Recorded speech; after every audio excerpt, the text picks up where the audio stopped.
Well, good morning. Thank you for your time and thank you for bringing us with your innovation, especially Federico for this opportunity.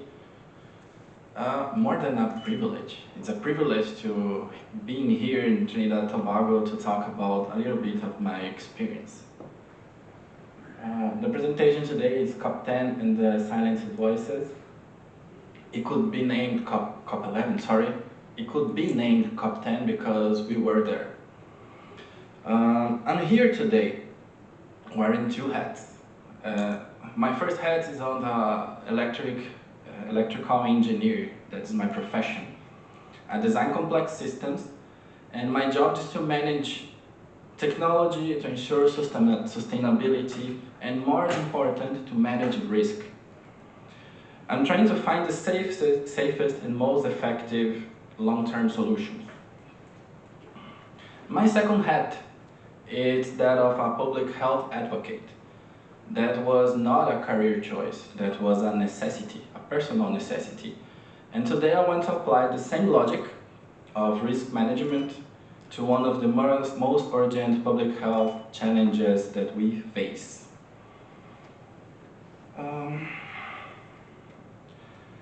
I was a smoker for approximately 7 years, and I quit completely using a vape. So the thing is, my story is not unique. It's one of the millions. Under a pragmatic public health policy, I will be considered a success. In the United Kingdom, the National Health Service, NHS, identified vapes as a key tool to actively encourage smokers to switch through government programs like Swap to Stop, like this one. This one is a This is a public health initiative from the United Kingdom, and it's very good actually. However, in my home country, Brazil, this choice, the choice that got me off cigarettes, placed me in a completely illegal and unregulated market. And I would add, it almost made me a sanitary criminal in Brazil, just to talk about it. The products are the same, the signs are the same. The only difference is our regulatory policy. One policy created a public health success.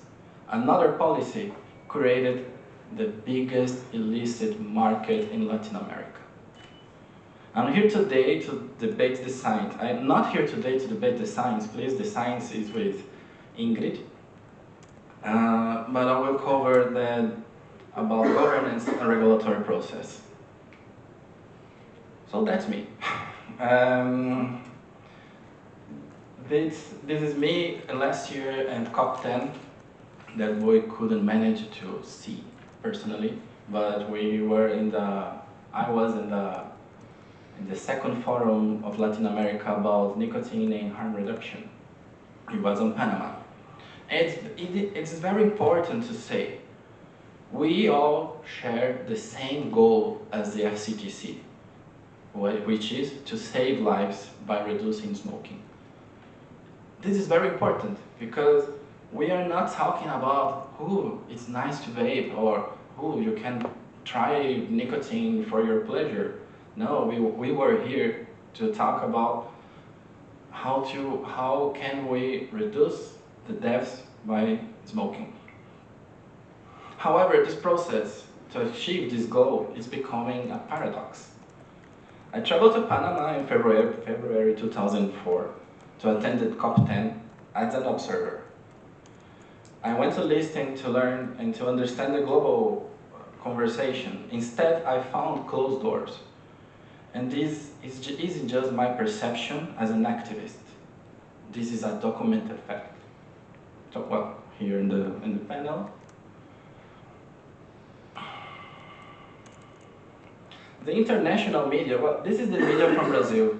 I choose this specifically because it's a very regional media from who covers the areas of plantation of tobacco in Brazil. The international media reported that observers and consumer groups were shut out. And the title is the group of Rio Grande do Sul, which is a Brazilian state.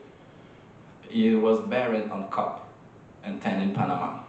So another outlet, the Olá Jornal, also showed the federal elected, how can I say that?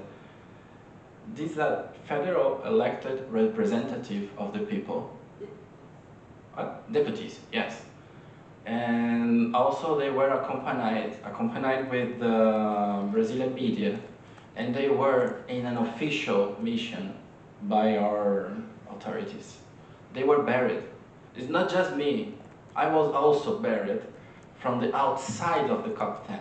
We couldn't even get to the fence of the COP10.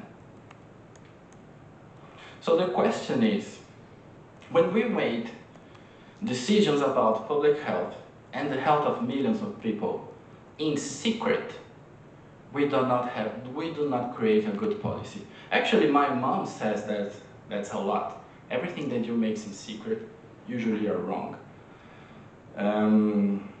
We create suspicion. We erode public trust. This is not a dialogue. This is a closed chamber.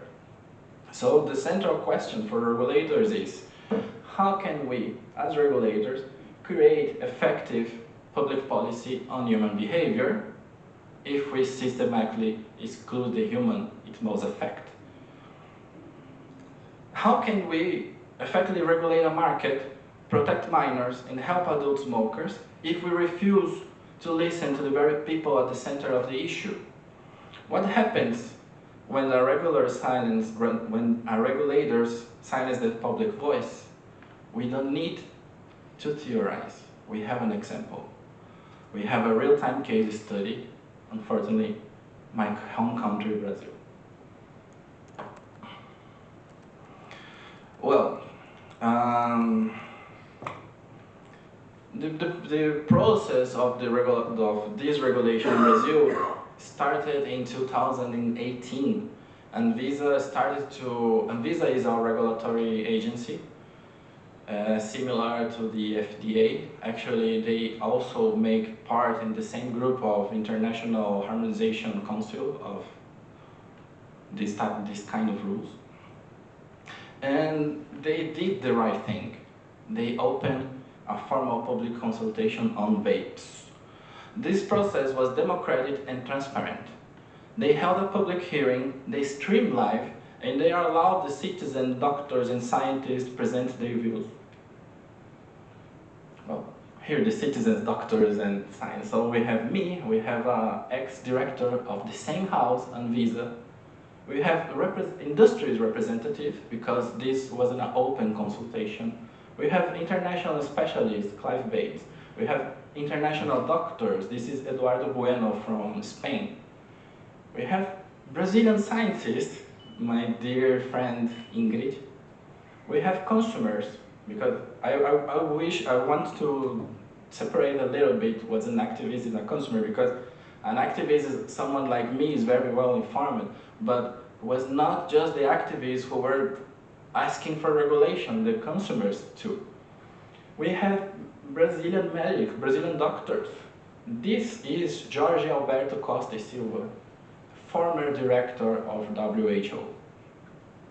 Even the FCTC, who in Brazil, they plays a very strong card against the regulation, but they were allowed to talk too. So everyone could present their views. The public response was overwhelming. Actually, this is a little bit of trivia. The meeting was scheduled to be just on the afternoon, and was 8 hours of meeting, because they received 4 hours of consumers and for inputs on the people. The public, the majority of the contribution did not ask for a free market. They asked for regulation. The public asked for rules. They asked for quality control. They asked for a ban sale on minors. They asked for taxes. When the population asks for taxes? In this case, we do.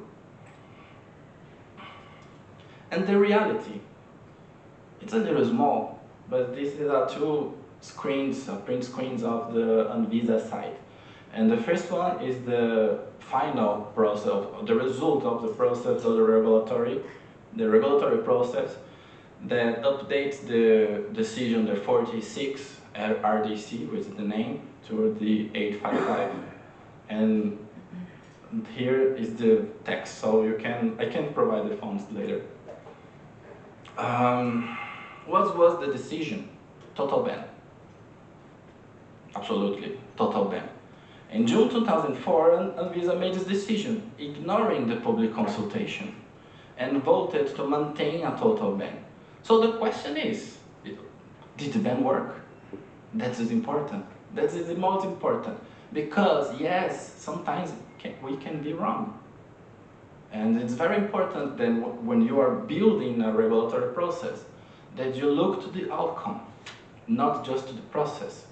And it's really interesting because our view was, if we do not have regulation on this product, we are risking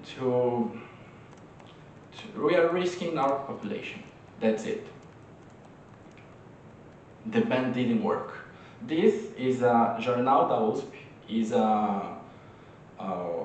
USP is a very famous university in Brazil.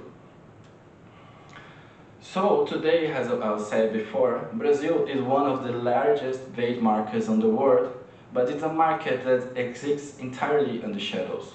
As a direct result of prohibition, the Brazilian government has handed $1 billion industry to organized crime, with zero quality control.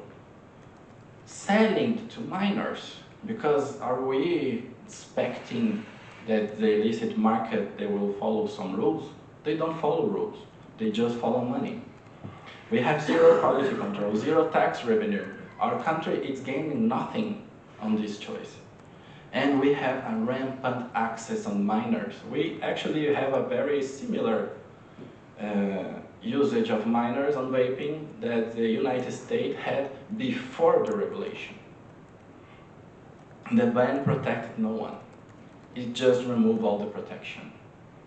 If I can't even bring a vape. If I travel to United Kingdom and buy one product in a regulated market with the NHS logo on the front, I cannot bring that to Brazil. It will be discarded on the entrance. Here another report. This is very important because this is a state state media, Agência Brasil, and they are showing that the market, well, is still there and is growing fast. There are almost 3 million consumers with the ages of, well, okay.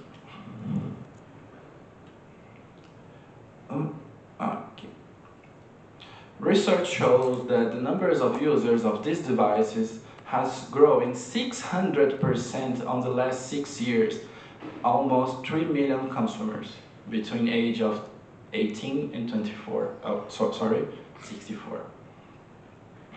When the official dialogue, so this is our scenario. We held a public consultation, which was very good, very transparent. They ignored the public opinion. They voted for a total ban, and we had grow in the dispositives in Brazil. So what can we do? Because do not forget, I'm an activist. So when the official dialogue was shut down, I felt it was my duty as an engineer and as a citizen to continue it. I create Vaporacast, a podcast project where I do what the government wouldn't do, which is talk about it. I host open, transparent conversation with doctors, scientists, and users about tobacco harm reduction. Because silence does not lead to good public policy, dialogue does. So, my experience in Brazil at COP10 and regional forums like this in Panama, well, my experience in Brazil and Panama and another forums that I could talk about, taught me one clear lesson. Trinidad and Tobago is in a unique and enviable position. You do not have to repeat the secrecy of the COP. You do not have to repeat the regulatory failure of Brazil. You have the opportunity to lead the region, creating a regulatory model that is pragmatic, evidence-based, and most important, inclusive. I will say again, evidence-based and inclusive.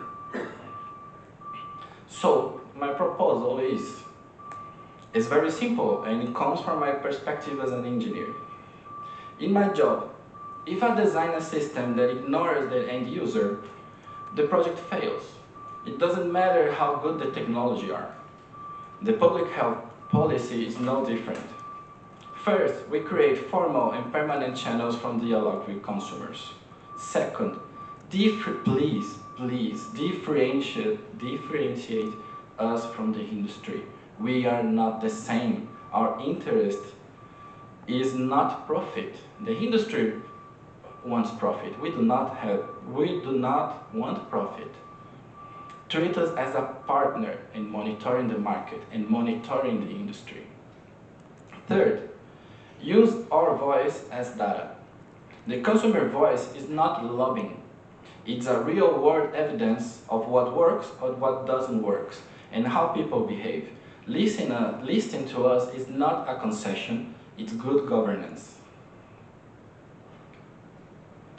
And concluding, the consumer voice is not the problem, it's the compass to the solution. Ignoring the consumer voice, whatever it is in closed rooms at COP11 or COP10 or in national policy, does not make these products disappear. It just hands 100% of the control and 100% of the profit to illicit market.